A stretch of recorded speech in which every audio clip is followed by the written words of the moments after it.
Welcome to Software Rocks. Software development is too important to be left to the managers.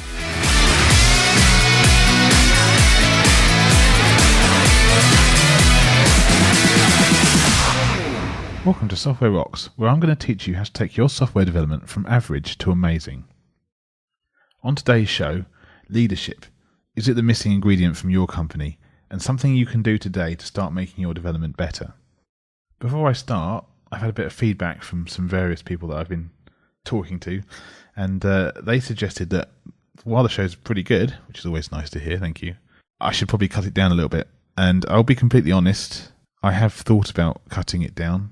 I hadn't actually thought I'd be able to talk for as long as I possibly could on some of these topics. I've actually surprised myself, and in doing that, I think maybe I sort of rambled on a little bit and went a bit too far. So I'm aiming only to do a main topic today, hitting it hard and hitting it over its general points and then moving on.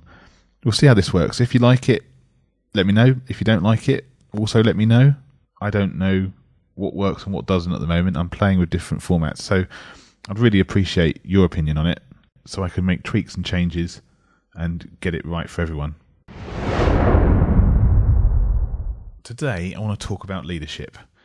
I think it's probably the single most important thing your company needs if you're developing software. Lots of people think that's a bit weird. You think to yourself, well, if you're developing software, surely the most important thing you need is software developers. That's absolutely true. But before you can have any software developers or testers or BAs or anything else that you need good leaders. And I'm not talking about some guy you found off the street with some management degree and says he's good. I mean really good leaders who are good with people, understand software, know what they're doing. This is a very rare breed of individual. Someone who's not easy to find, and someone who I unfortunately very rarely get to work with. But when I do work with them, they are absolutely astounding. And some of the stuff they can have produced, and they work with the people, the stuff they get made is beyond top notch. That's where the really good stuff comes from. There's a famous saying, war's too important to be left to the generals. I think it's true that software is too important to be left to managers. You can't have managers dictating how software is done. Software is only really understood by software developers. Again, finding that manager who is also a good software developer is a rare breed. I have worked with them, and when I have, they are some of the best managers I've ever worked with. Where can you get good leaders from? What is leadership to start with? Where does all that come in? So I was thinking about this, and it's a topic that I find fascinating. There's so much depth to it, and there's so many aspects to it. So I got thinking about where do good leaders come from? Where are the famous leaders? Who can you look at, and where can you go to find out about that sort of thing? And obviously, one of the first places I always think about is the military. The army is famous for its leadership, mostly because of the sheer number and size of the problems they deal with. You have to have effective leadership. And so if you look through military documentation and research projects that they do, and they do a lot of research about how to be more effective, they cover some absolutely fascinating topics. And so I was looking through various bits and pieces, and I was reading up about George S. Patton, one of the most famous commanders from the Second World War, 4-star general, famous for various campaigns during the Second World War, an incredibly famous individual. And I was reading about him, and I was fascinated to understand about what made him the great leader that he was. Because the more I read, the more I realised he's got an incredibly polarising personality. There are some people who absolutely love him and think he's the most amazing person ever. There are a number of other people who absolutely despise him. And I think this is an important trait in a leader.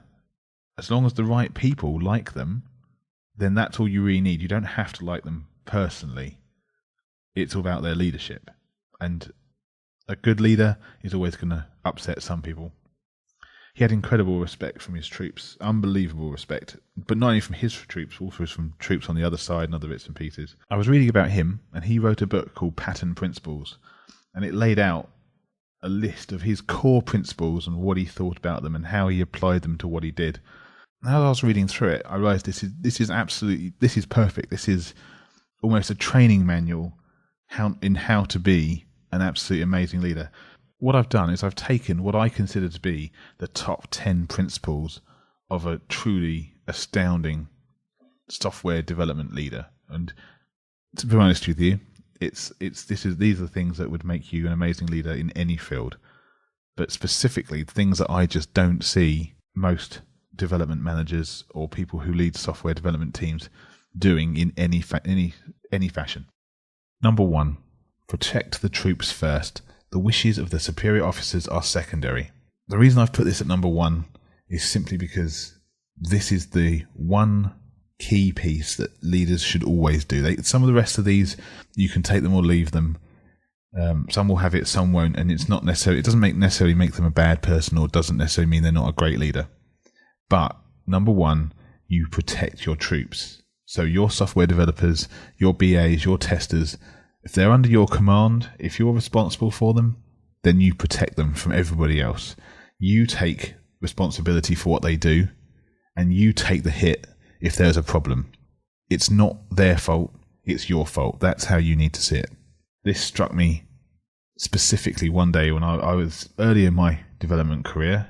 Let's go back. Let's stroll back through memory lane. Early in my software development career, I was working for a company, and we were developing various bits of software, and all around email. It was all about sending out thousands of email to the customers and telling them what's going on, normal sort of stuff. And so when was this? This is going back 10, 15 years. And I was trying to explain to a business manager, you can't control what people see. You can't control how they consume your content. You can send it out and you can format it and you can make it look pretty. You can't be 100% sure. And that's still true now. You do web development, you can't be absolutely sure how they're going to see it. And this guy called me a liar to my face. I think it's probably the first time anyone's called me a liar professionally, directly to my face. And obviously I was really quite incensed by this. Did the professional thing, said thank you very much, I'll pass that along. Went and spoke to my manager.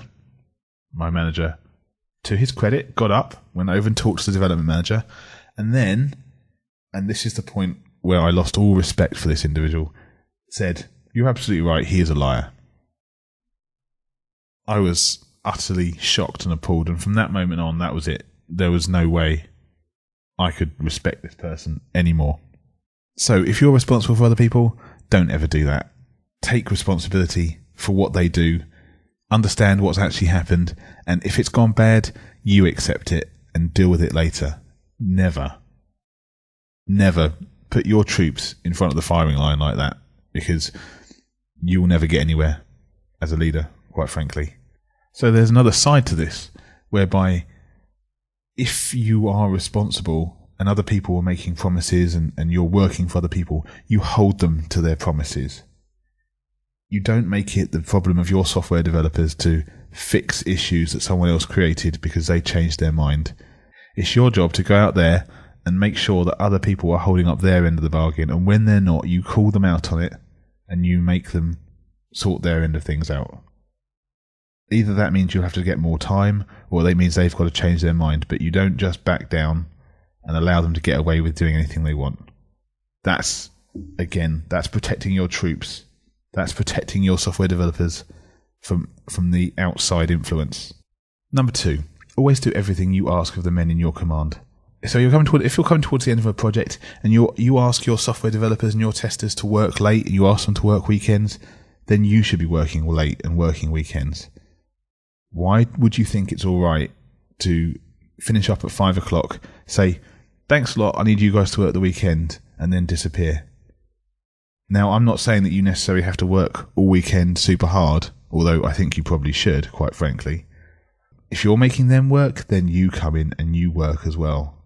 You show them that you don't think you're any better than they are, and you understand that they're giving up their time so you can give up your time.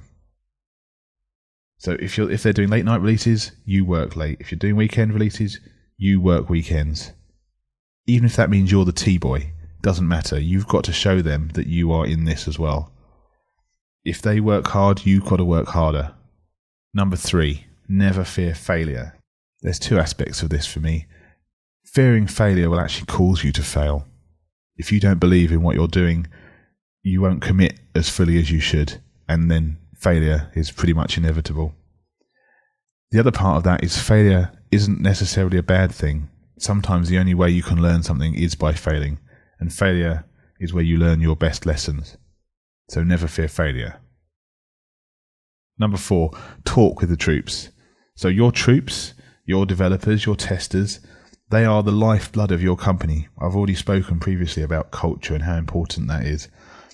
But your company marches on its software developers and its testers. So they're the ones who will decide whether you'll succeed or fail. So you need to make them want to succeed.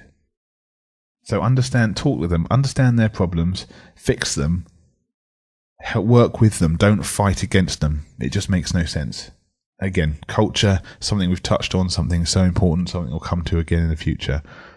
Make sure you're talking with them and make sure they want to talk to you.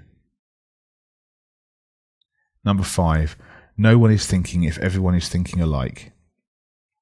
This one is incredibly important to me. This is, again, something I see from time to time where you get these leaders or managers who don't want dissent. They don't want to hear other people's views. They just want their way or nothing. And this is just totally wrong. You're never going to get the best ideas, the most creative thinking if you are forever shutting down your best thinkers. So encourage them to think for themselves. Encourage them to question the things you say and come up with alternatives. Not all of them are going to work, not all of them are great, but sometimes the alternatives they come up with will be much better than anything you could have thought of. And you need them to be able to question your authority and your ideas. You need to make yourself accessible to them so that they can think about what you said, and if they think it's wrong, they can tell you. You need them to spot your bad thinking as well as you spotting their bad thinking. Number 6, every leader must have authority to match his responsibility. If you're asked to do something, make sure you have the responsibility to carry it out, because the people who are going to be working with you will be looking to you to solve their problems. You need to make sure you have all the tools and the clout needed to go out and fix those problems. The quicker, the better. If they need tools, go and get them. If they've got a problem with someone, go and talk to them and make them understand that you are there to make sure this thing gets done. Number 7, say what you mean and mean what you say. This one's quite straightforward for me, but again, something that so many people just get wrong. Act with purpose, consider your options, make up your mind, and commit to it. Don't change your mind later. Changing your mind later is the part that kills morale and stops people performing at their best, especially if you keep doing it, because they know they're basically wasting their time.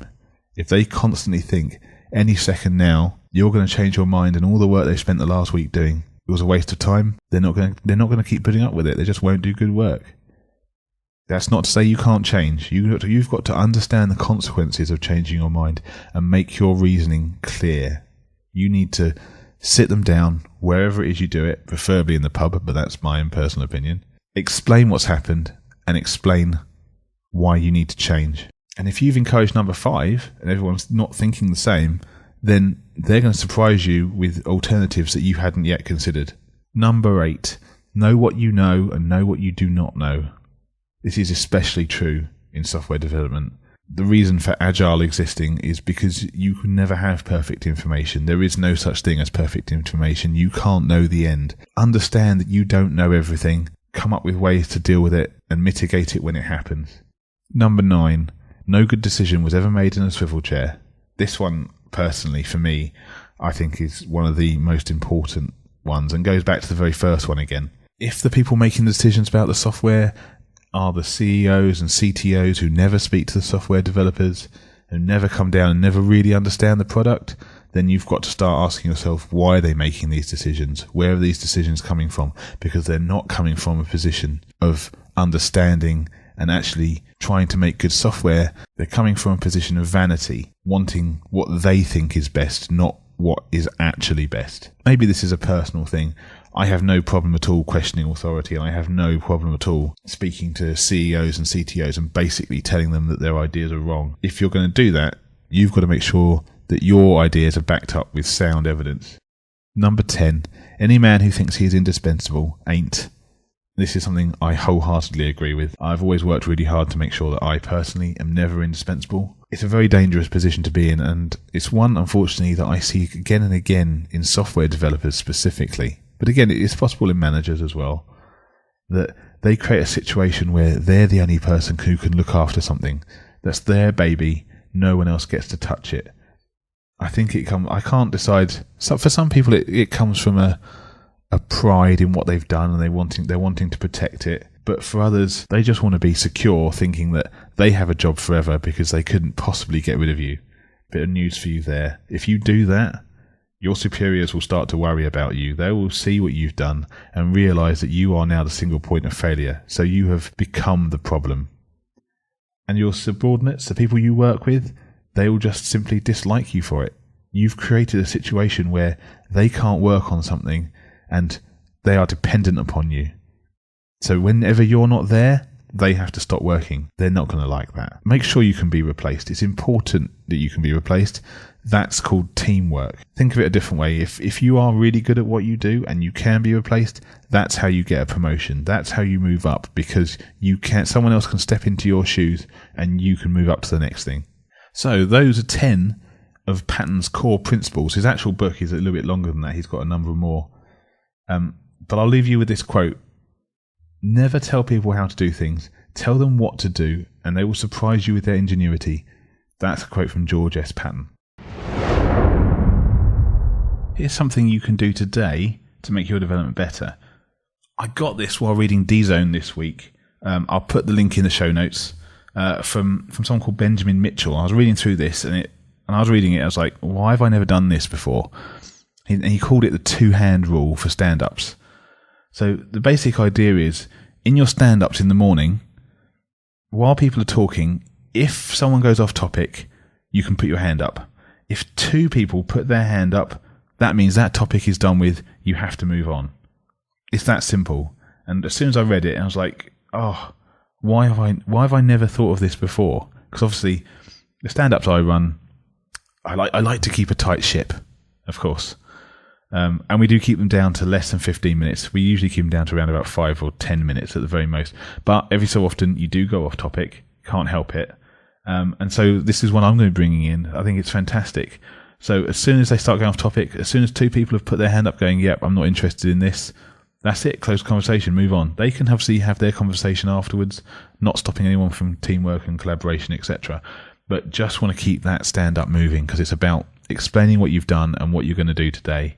It's not about going off topic and talking about technical stuff. I'll, again, put the link in the show notes. Benjamin Mitchell, absolutely brilliant idea. Love this. Thanks for listening to Software Rocks. I'm going to leave you one more thought from General George S. Patton. Lead me, follow me, or get the hell out of my way. That's definitely something I can live with. For more information in the show notes of the episode, go to softwarerocks.tv/4. Don't forget, if you like the show, please review us on iTunes or whatever platform it is you're listening to me on. It really helps me get the word out. It helps other people find out what's going on here, and it just helps everyone, hopefully, do software development a little bit better. If you want to get in touch or you want to ask me a question, please email me, andrew@softwarerocks.tv, or get on the Facebook group. I need to do more with that at the moment. Yeah, so Facebook, there's so much to know. There really is so much to know. This may not have been a good idea, but sod it, I'm going to carry on anyway. Alternatively, sign up for the newsletter. That's where I'm going to be putting the bulk of everything that I'm doing. I want to start having a really good newsletter and involving other people and doing bits and pieces with that. I think there's a lot we can do there. Alternatively, follow me on Twitter @AndrewBinstead. I'm on there quite a lot, and if you ask me a question there, it's probably the most likely place that I'm going to see it. I hope you enjoyed it. Thanks for listening, and I hope your software development just got a little bit better.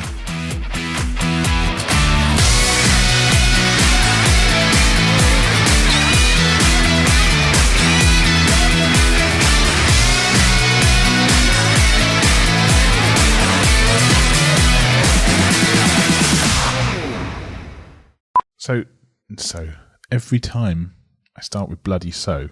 So yeah, so isn't it? The miss is that. Oh no, don't say that. I've had a bit. So I can just make check. Blah, blah, blah. So again. Every time with the bloody so. And again, lots of people, again, I keep saying again. So there's I said so again. Do I want to keep saying so? Bloody so. The first place that always seems to hit me is that I'm just rambling on. Number 1, protect. La, la, la. So if you are so again, there it is. So if they there's so again. So there we go. So. So for more, there's so again. If you've got any questions, I've always said that.